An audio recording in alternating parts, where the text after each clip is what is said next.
It is Better Hearing and Speech Month. We'll take a look at how speech therapists help students across eastern Kentucky. And Pike County school leaders hear expert advice about how to help solve the problem of drug abuse in the mountains. Plus, we'll continue to watch the potential for warmer weather a little bit later on in the weekend. I'll have those details coming up as First at 4 continues. Mountain News First at 4 continues. May is Better Hearing and Speech Month. When it comes to education, there are therapists and pathologists that work with students to help them with their needs. Knott County Schools speech-language pathologist Stacy Burnett shares the different disorders she works with on a daily basis. And I work with them with speech sound disorders, articulation disorders, that's the way the speech sounds are produced, fluency disorders, that's stuttering, voice disorders, and also language, the way they process language. Burnett says it is a rewarding job that comes with certain challenges. More on those challenges coming up tonight at 6. As May makes its way in, bear sightings across the region are getting more frequent. So we spoke to some folks who are sharing some tips on how to keep yourself and the wildlife safe. Officials with the Kentucky Department of Fish and Wildlife say in late April and early May, bears come out of their winter dens and become more active, scavenging for food and looking for mates. But they sometimes get a bit too close for comfort. Ronnie Hilton, Chief Ranger at the Breaks Interstate Park, says if you do find yourself too close, make sure to let them know you are in the area.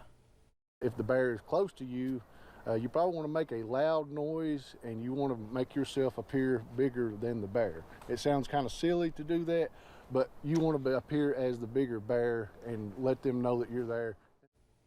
Hilton added that whether you are camping or just around the house, make sure food or garbage is kept in an airtight or bear-proof container to try and keep them at bay. We'll have much more from Hilton and from Fish and Wildlife officials coming up tonight at 6. Unite Pike is coming together as a coalition focused on community, children, and cleaning up the county. The final in a series of coalition meetings took place today in Pikeville. It brought those with investments in the region to the table to discuss how to work together to push the promise of a better substance-free future. Those involved say it is about combining resources to combat the opioid epidemic and shoulder the same burden. The burden of young children growing up, being exposed to this, trying to protect them, guide them to make the one choice to not use substances of any kind. Guest speaker Brian Hubbard discussed his work as chairman of the Kentucky Opioid Abatement Advisory Council. We'll have more from the gathering coming up at 6.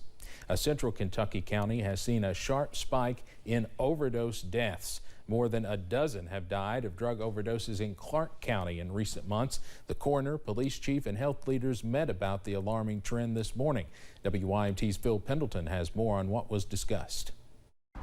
The problem facing this community recently has been the usual suspects: meth, heroin, fentanyl, but also a new substance not normally seen here, and really a substance that's not even designed for humans.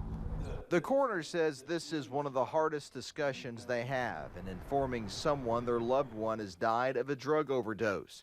Just in April alone, Coroner Neil Oliver has made that kind of death notification 10 times. There's been numerous overdoses over the past 2 months. And Wednesday, Oliver, police, and health leaders came together to discuss around this table strategies for helping people end their addictions. Trapped by this addiction, know that they're important to us.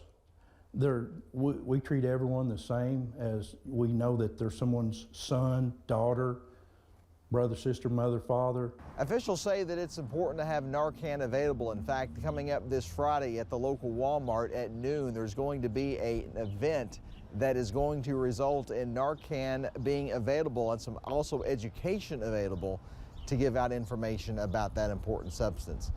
In Clark County, Phil Pendleton, now back to you. Phil, thank you. Officials say Narcan is available to anyone at least 18 years old. Well, sunshine leading to a wonderful scene all throughout the region, especially in areas that have seen more of it today. Here's the view from southern Perry County out of Buffalo Mountain. Beautiful blue skies, just a few of those fair weather clouds bringing us the wonderful sunshine and shadow effect there on the trees in the distance. Just a beautiful shot of all the green leaves out there on this May the 3rd. London Corbin Airport, blue sky as well there, just fair weather clouds. 61 out in the Cumberland Valley. That's where the warmest air is this afternoon. We continue to see those temperatures low, even middle 60s out in the Cumberland Valley. Middle and upper 50s elsewhere, even some low 50s, places like Pikeville and Prestonsburg, where they've seen a little bit more in the way of cloud cover today. Now, first alert pinpoint Dopplers, mostly a clean sweep throughout the region, but we turn on the satellite feature, and that's where you see a few of those clouds into places like Lawrence, Johnson counties, into Martin County. That'll continue scooting to the south and east this evening. So your forecast first, yeah, we'll be dealing with some of those clouds, but we'll eventually clear out overnight. And that will help us get chilly down into the low 40s by the time we wake up on our Thursday morning. Now, Steve, I'll have the very latest on a beautiful day on the way tomorrow and when some showers could try to sneak back in a few minutes. All right, Evan, thank you. Some Senate GOP members say the White House is not doing enough to meet in the middle with debt limit negotiations. Several senators held a news conference today outside the Capitol. Florida Senator Rick Scott says President Biden needs to negotiate with House Speaker Kevin McCarthy. I'm disappointed in the White House. They're missing in action. This should be the biggest issue they're dealing with every day. They should be having daily meetings with Kevin McCarthy to figure out how we get this done. Senator John Thune said there will not be a debt ceiling increase if President Biden does not negotiate with McCarthy on spending reforms. The private papers of the late Justice John Paul Stevens reveal new details about the Clinton versus Jones case in the late 1990s. The documents reveal a picture that the Supreme Court was concerned about appearing political when it ruled against President Clinton. In the unanimous decision, the justices ruled that the then president could not invoke presidential immunity to avoid a civil lawsuit for alleged sexual misconduct brought by Paula Jones. Stevens' documents show that some of the justices were keen on sticking together, and at least one of them stressed that the court should avoid any ruling that could lead to partisanship. The memos detail how the justices went back and forth drafting the opinion, which Stevens wrote. In Ohio, Google and their governor have announced 2 more data centers are going up outside Columbus. Governor Mike DeWine says one of the centers will be built on the city's south side, and the second will go up about 30 miles southeast of Columbus. A lot more construction jobs. We're very, very grateful for that. More jobs there, more contractors' jobs. The data centers will help power the company's artificial intelligence innovations and tools like Search, Gmail, and Maps. That area around Columbus also is home to data centers operated by Facebook and Amazon. Facebook's parent company, Meta, has taken down a network of more than 100 fake social media accounts pushing pro-China talking points. Meta says the Facebook and Instagram profiles posed as those of U.S. and European organizations. They appear to have used artificial intelligence to seem legitimate, luring more than 15,000 followers. Some of the posts offer to pay protesters or freelance writers.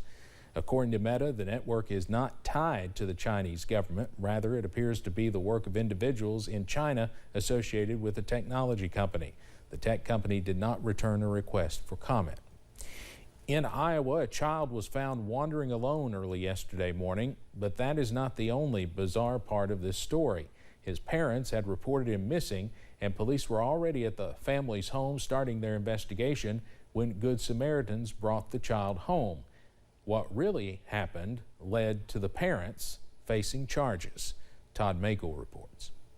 There are so many layers to what went wrong here, and you wouldn't expect to have this happy ending the way this story came to us. Des Moines police say they first learned of the missing 7-year-old when a missing person call came in from this Southside apartment. Jacob Morrill and Chancey Mariah Raylan Daggett Buford called police with an unusual story. They say they drove to Kansas City for a funeral Monday and noticed their 7-year-old missing from the car. Court records show they thought they might have left the child at a gas station in Kansas City. The stories weren't matching up. Nothing made sense what these two were telling us. They drove home to Des Moines, called police, and while meeting with police at their apartment complex early Tuesday morning, some Good Samaritans drove up with their child. And said they'd found the child walking alone at 12:30 in the morning at Fleur and RV Post Road. So why was the child walking along this busy road? The parents wondered if they might have left the child in a Des Moines park before they drove to Kansas City. Apparently, they didn't notice the child was missing on the road trip. I don't know very many of them that are quiet on car rides. This is something that I think most parents would say, gosh, I would have noticed right away that my 7-year-old's not with me. There were other children that were with them. In addition to child endangerment, police charged the couple with public intoxication and possession of drug paraphernalia. The 7-year-old and other children in the couple's custody are currently staying with relatives. People in London, England enjoyed a lunchtime street party today as the city continues to prepare for the coronation of King Charles this weekend. People waved British flags and were helped to their seats by dancers dressed in floral costumes at the party near London's Fleet Street. I think everybody's really excited. It's a historic moment. We're 72 hours away from the coronation, and people just want to come together as a community and celebrate that. Yesterday, police arrested a man outside Buckingham Palace for throwing what they believed were shotgun cartridges. Officers also carried out a controlled explosion in the area just days before the coronation ceremony. Coming up as First at 4 continues, new federal Labor Department data suggests the jobs picture across the country may be softening. And we're keeping it dry for now on First Alert Pinpoint Doppler, but more rain chances not far away. Those details on the other side.